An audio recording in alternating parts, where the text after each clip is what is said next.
Okay, so we're recording now.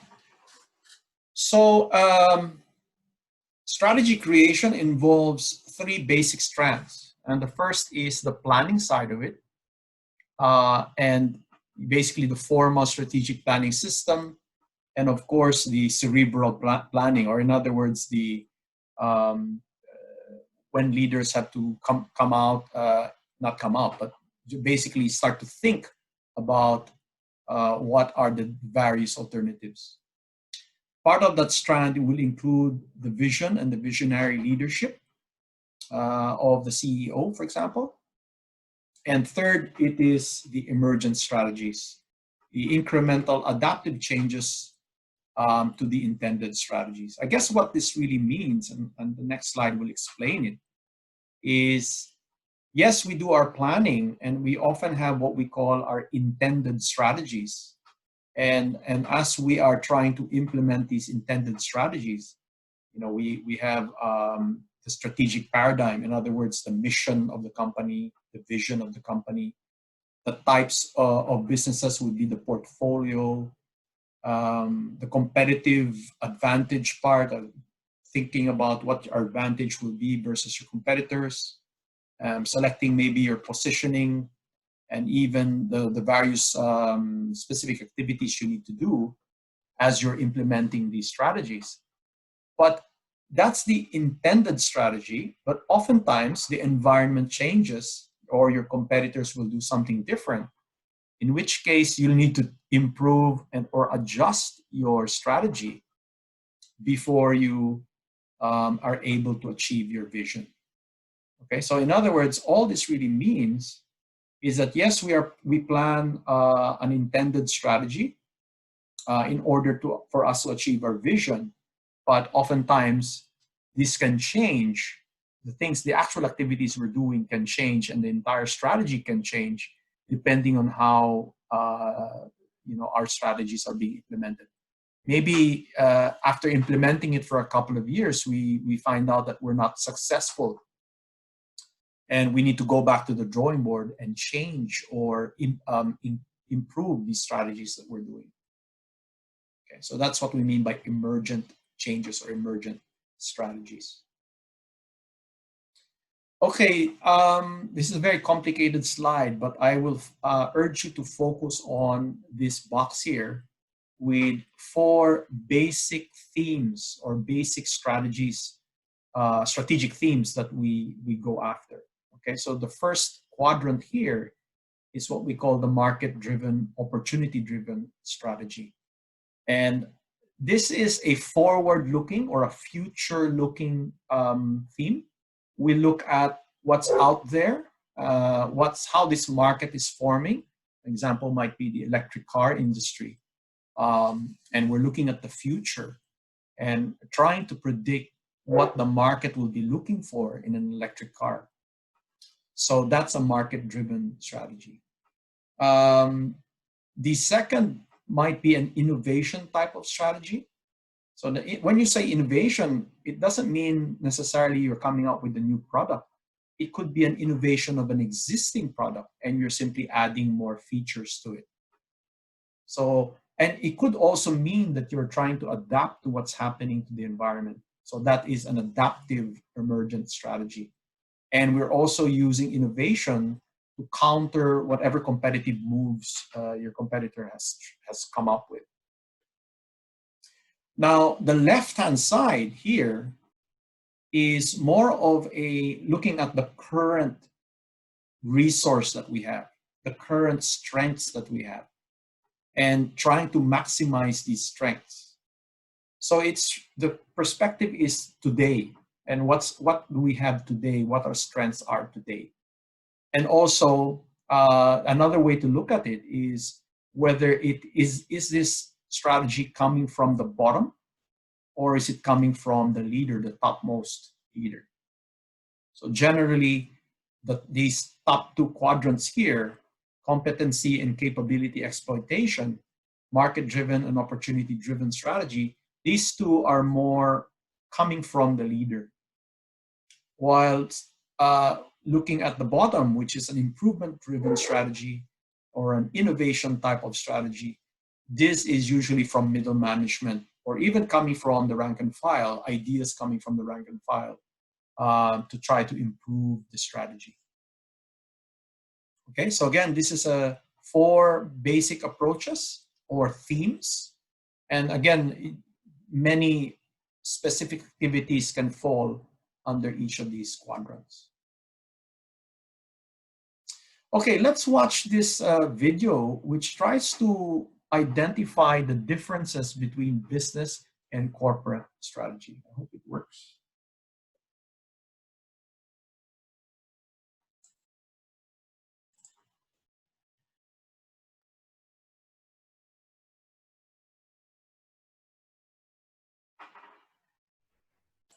Okay, so I hope that helped you understand the context of corporate and business strategy. For Dyson, for example, you could argue that Dyson has more than one business, especially when it's going into the electric car, because the customers will be different, right? You could argue that a hair dryer and a vacuum cleaner have similar customers, and therefore they belong to one business. And they would need to have a business strategy. But when Mr. Dyson is trying to decide whether he's going to enter the electric car industry, then that is a corporate strategy. He's deciding what business to get into. Okay, so let's go on. Next slide here is strategic alternatives. So basically 3 alternatives might exist. And in each category, you have several subcategories of strategies. So in terms of limited growth, now we call this limited growth is because this strategy that we come out with here are not expected to be huge increases in growth for the company. It represents an opportunity, but not necessarily a huge one, or not necessarily a completely new business, for example, which might double or triple their sales. Here, we're really talking more about existing products and how we can improve these products to compete, and perhaps using an existing product, but looking at a different market for this product. So in other words, it's the same product, but maybe selling it to a different target market. Can you guys think of an example of this? Anybody? So think of a strategy where you're using the same product, but you're selling it to a different market.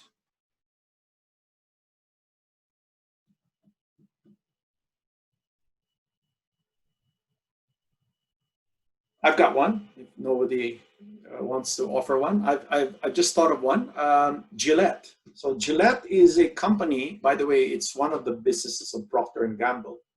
So Procter & Gamble, not recently, a decade ago, I think, they purchased Gillette. What does Gillette do? What's their focus? Anyone? Razors. Razors. So for the longest time, actually, their razors, well, for men, for the longest time, they were looking at men's products. So how to shave, razors for shaving off your beard, etc. But then they decided, if you think about it, they've got this huge opportunity. They've got only 50% of their potential. What about the women? So a few decades ago, they decided to come up with women's razors.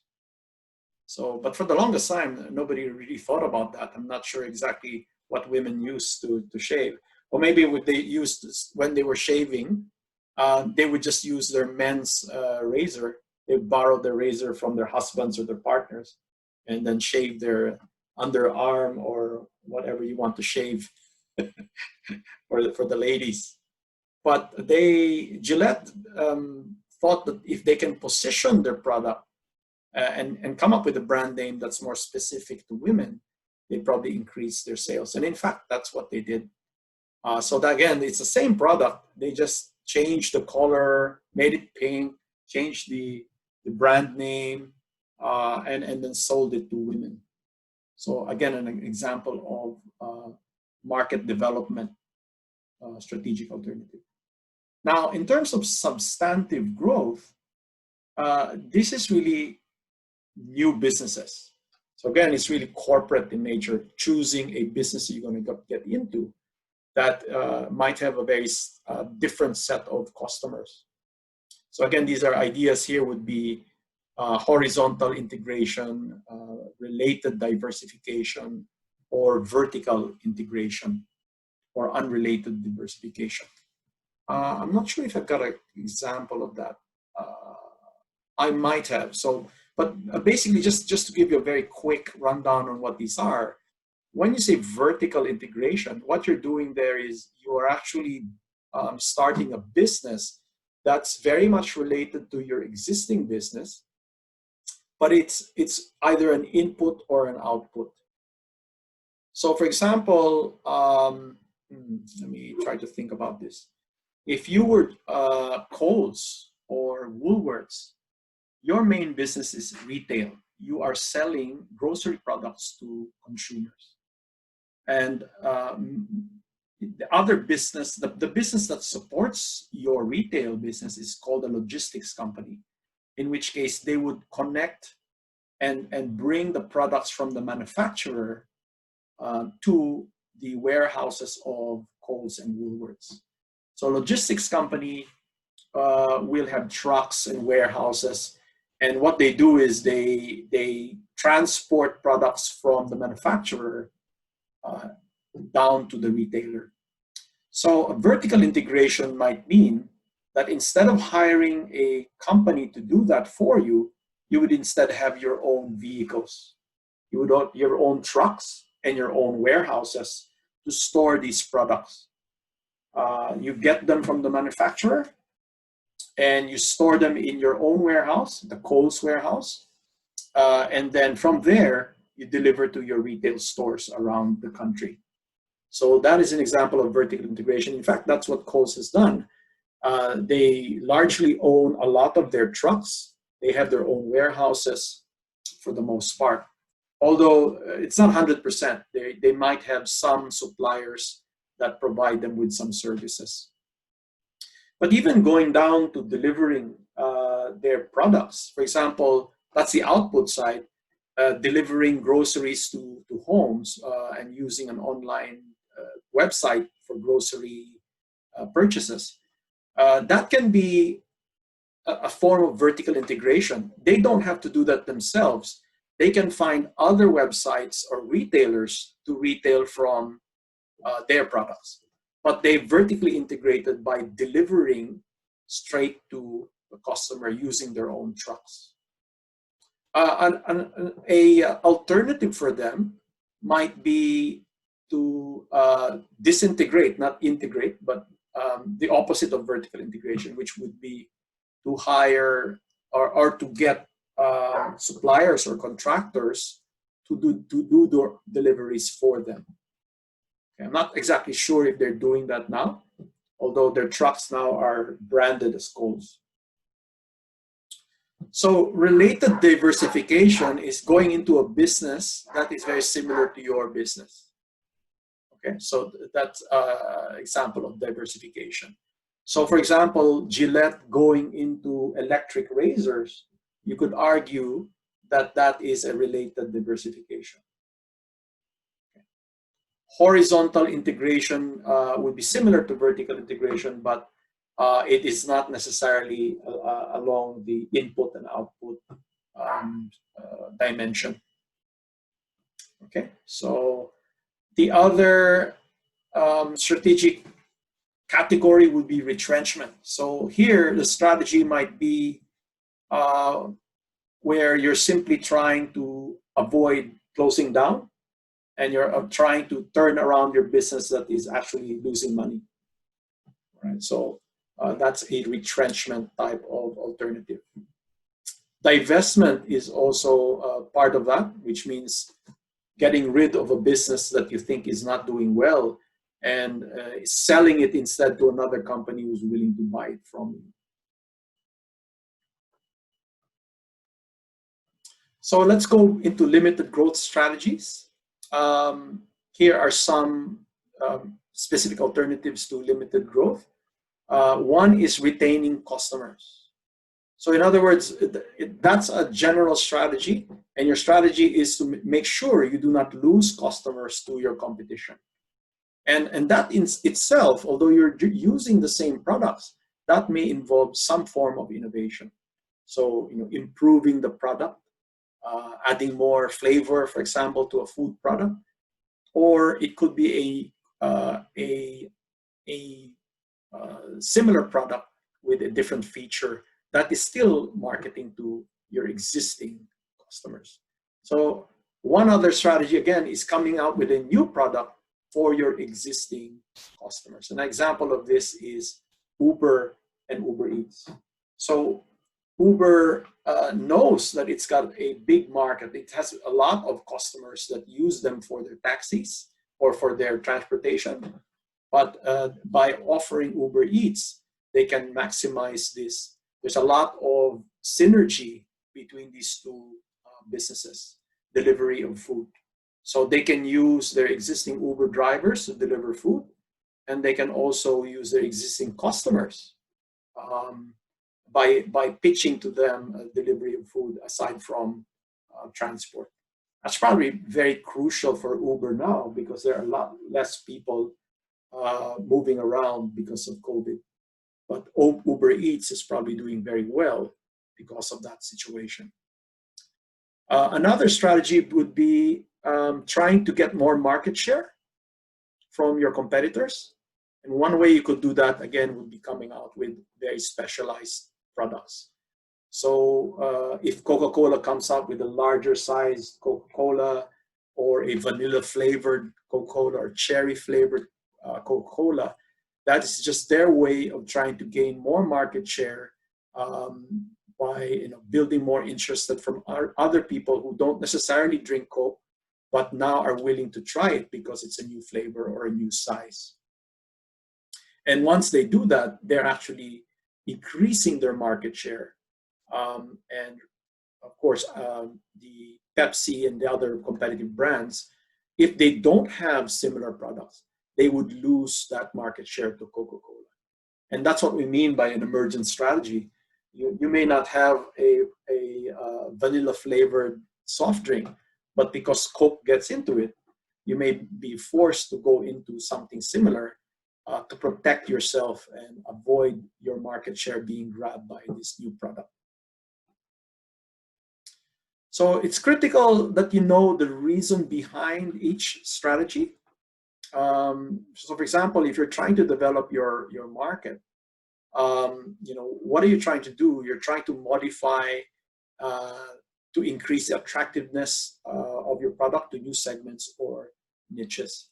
So you need to have a very good reason when you get into a particular strategy.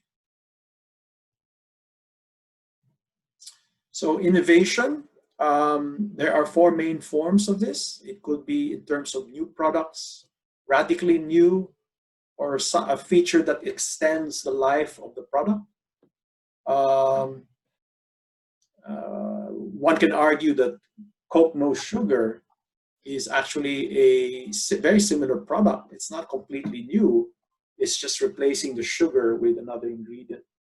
And it's hoping that it can extend the product life cycle of Coke, which is under a lot of pressure right now because people are avoiding sugar. Another type of innovation is process innovation, which can lead to reduced production costs. So Coca-Cola coming up with a new way of producing or manufacturing Coke that reduces their cost is an example of a process innovation.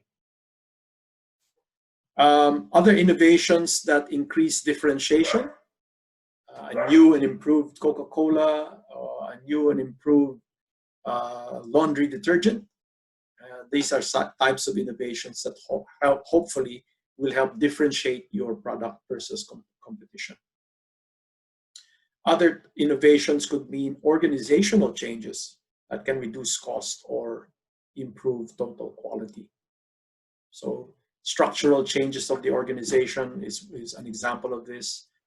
Changing from a functional structure into a divisional structure, um, changing an organizational culture, perhaps improving it to be more innovative. That's an example of organizational change and also innovation.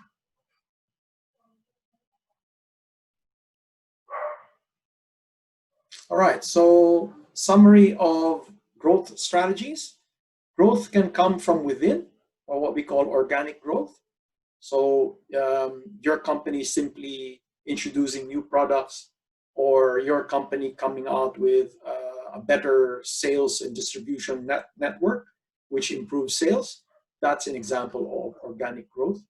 But there are other ways, and one way is, of course, through acquisitions. So you are increasing your revenue and your profit by taking over another firm or another company, or merging with another company.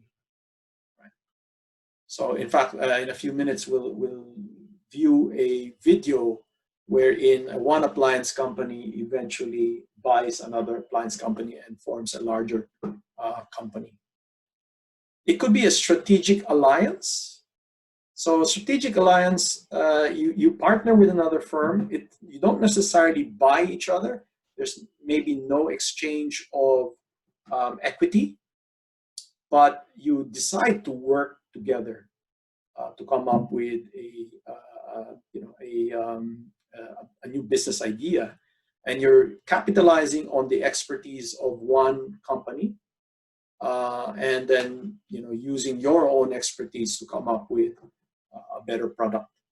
So strategic alliances is very similar to acquisitions, except there's no money being exchanged in terms of equity. Now, a joint venture is the establishment of an independent company jointly owned by the organizations that started. So, for example, many years ago, Sony decided to form a new company to compete in the mobile phone business, and they decided to do a joint venture with Ericsson. So Sony Ericsson company gave birth to the Sony Ericsson brand. Okay, but eventually that joint venture split up, and now Sony is back to just being Sony in the mobile phone. I think they've gone out of it. I'm not sure if they're still in the mobile phone business. So have a look at this video. We still have time. Let's watch it for a moment and try to think about whether there is organic growth, there are acquisitions, are there strategic alliances, or are there joint ventures that are happening in that video. Could also look at these alternatives. Was there any diversification or vertical integration? Was there a turnaround that happened? Was there any market penetration strategies that were involved in this video? And this video is about Haier, the Chinese appliance company. Let's watch that now.